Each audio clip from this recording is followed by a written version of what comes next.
Hi, I'm Jeff Friedland, and this is a Be Ready Minute.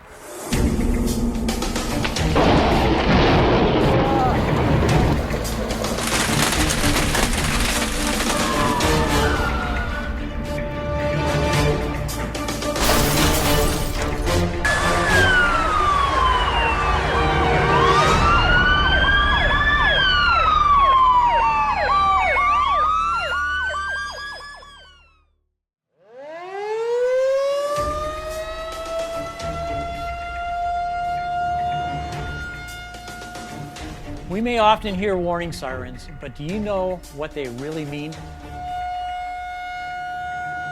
Emergency sirens are for outdoor warning to alert residents about severe weather or hazardous materials incidents. Many people may think that the hearing a siren is just related to a possible tornado, but hearing it can mean a variety of situations are happening.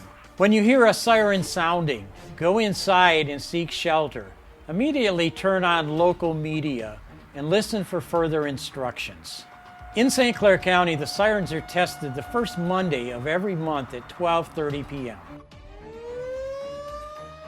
The sirens are meant to be heard from the outside and get you indoors to listen to the media. As homes continue to be more energy efficient and soundproof, don't rely on these outdoor warning sirens to be a means for inside home notification. There are other means for residents to receive emergency information such as radio, television, social media, smartphones, text alert, and alert FM devices. And be sure to listen carefully for that information that can save your life. To learn more about this topic, visit our website at www.bereadystclaircounty.org.